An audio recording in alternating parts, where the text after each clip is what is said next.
Assalamualaikum warahmatullahi wabarakatuh. Alhamdulillah, alhamdulillahi rabbil alamin, wabihi nasta'in ala umurid dunya waddin. Wassalatu wassalamu ala sayyidina wa maulana Muhammadin wa ala alihi wa sahbihi ajma'in, amma ba'd. Hadirin hadirat, para pemirsa, para pendengar yang dirahmati Allah Subhanahu wa taala. Alhamdulillah, kita berada di hari ke-11 bulan suci Ramadan 1442 Hijriah. Yang berarti 10 hari Ramadan telah berlalu bagi kita. Semoga amal ibadah kita selama Ramadan ini diterima dan dikabulkan oleh Allah Subhanahu wa taala. Ramadan artinya pembakar. Dalam hal artian membakar hangus dosa-dosa masa lalu kita. Karena kita tahu bersama bahwa Ramadan ada 3 fase. Ada yang namanya rahmah, ada yang namanya maghfirah, ada yang namanya itqum minan nar. Fase pertama, awaluhu rahmah. 10 hari yang berlalu adalah rahmah. Apa makna rahmah? Yakni ketika Allah Subhanahu wa taala memudahkan kita untuk beribadah, maka itu adalah salah satu rahmah. Kemudian, yang kedua kita masuk pada fase maghfirah, ampunan Allah Subhanahu wa taala. Bahwa kita manusia ini semuanya mengharapkan ampunan Allah Subhanahu wa taala.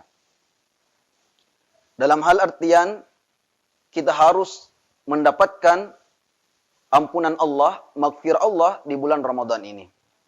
Sehingga perlunya yang namanya taubat. Taubat itu dalam bahasa yakni kembali ke jalur.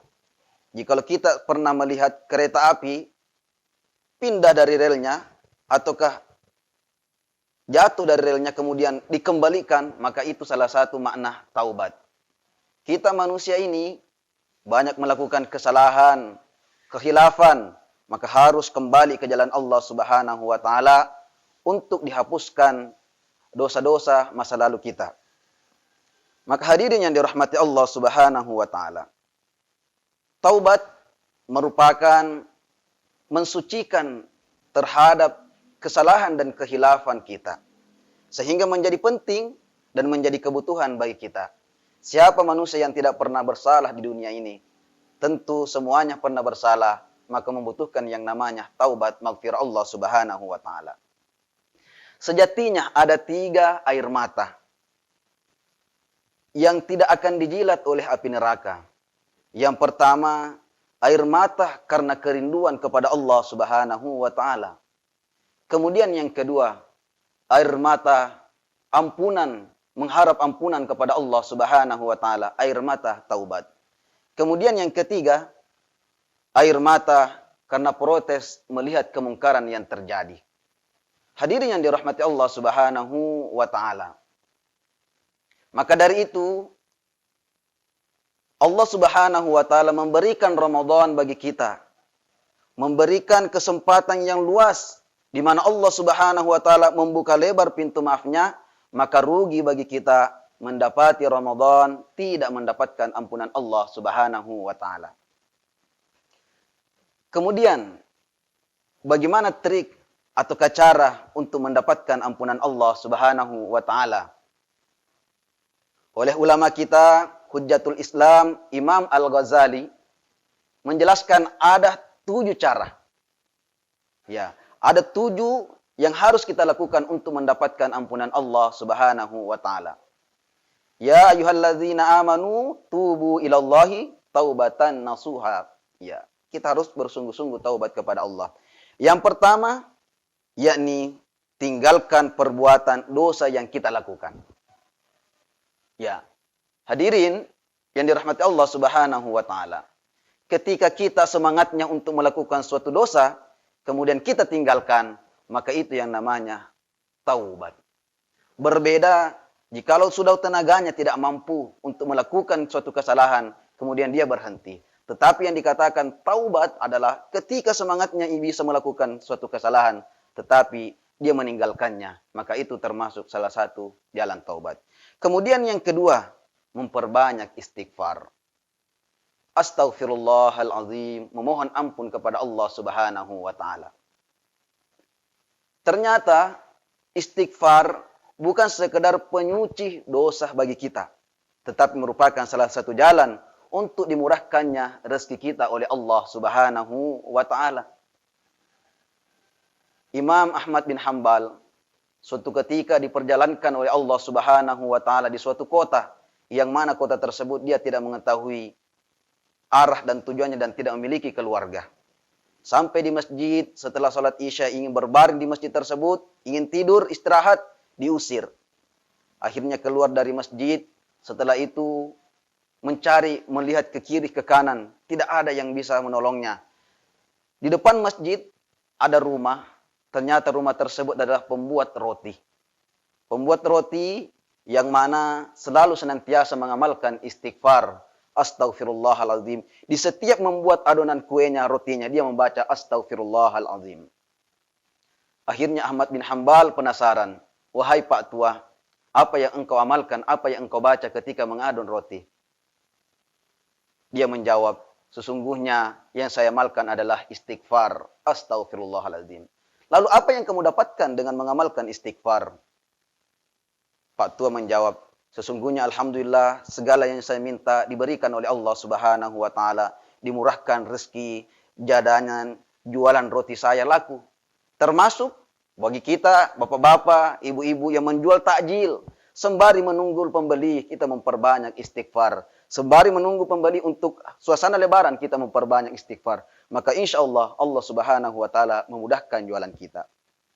Kemudian yang ketiga, yakni menyesalkan dalam diri. Menyesal dalam hal artian tidak mau mengulangi. Kemudian yang keempat, bersumpah tidak akan mengulangi kesalahan tersebut. Yang kelima, mengganti perbuatan yang salah dengan perbuatan yang baik. Wa atbi'is sayyi'atil hasanah tamhuha. Maka dosa yang kita lakukan akan dihapus dengan kebaikan-kebaikan yang kita perbuat. Kemudian yang keenam, mengembalikan ataukah meminta ridho terhadap orang yang pernah kita tempati bersalah.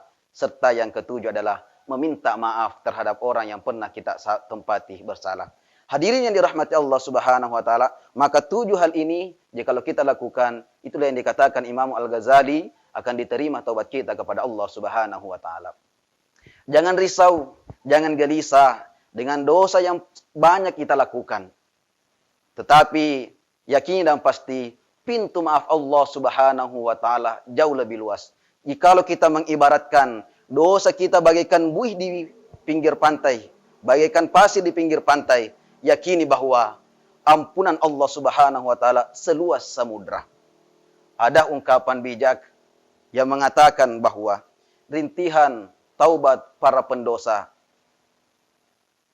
jauh lebih kedengaran merdu di sisi Allah Subhanahu wa taala daripada gemuruh tasbih para ulama. Tentu hal ini menimbulkan pertanyaan bagi kita. Rintihan, tangisan para pendosa karena taubat kepada Allah Subhanahu wa taala jauh lebih merdu di sisi Allah Subhanahu wa taala dibandingkan gemuruh tasbih para ulama. Yang menjadi kunci bahwa ketika kita bertaubat kepada Allah Subhanahu wa taala, para pendosa bertaubat kepada Allah Subhanahu wa taala, maka ini hal yang jarang, maka didengarkan oleh Allah Subhanahu wa taala. Tetapi ulama bertasbih, maka itu adalah merupakan pekerjaannya ataukah menjadi konsistensi dalam melakukan ibadahnya. Hadirin yang dirahmati Allah Subhanahu wa taala, semoga kita semua mendapatkan ampunan Allah Subhanahu wa taala sehingga terbebas dari dosa-dosa masa lalu, menghadapi Idul Fitri yang akan mendatang, kita betul-betul suci di hadapan Allah Subhanahu wa taala. Saya kira inilah tausiah singkat yang sempat kami sampaikan pada kesempatan ini. Mudah-mudahan memberikan manfaat dan keberkahan bagi kita sekalian, terutama bagi kita yang menjalankan ibadah puasa. Sekali lagi, semoga kita mendapatkan ampunan Allah Subhanahu wa taala. Dari diri pribadi mengucapkan selamat menunaikan ibadah puasa. Semoga amal-amal ibadah kita di bulan suci Ramadan diterima oleh Allah Subhanahu wa taala. Amin ya rabbal alamin. Terima kasih, mohon maaf. Wassalamualaikum warahmatullahi wabarakatuh.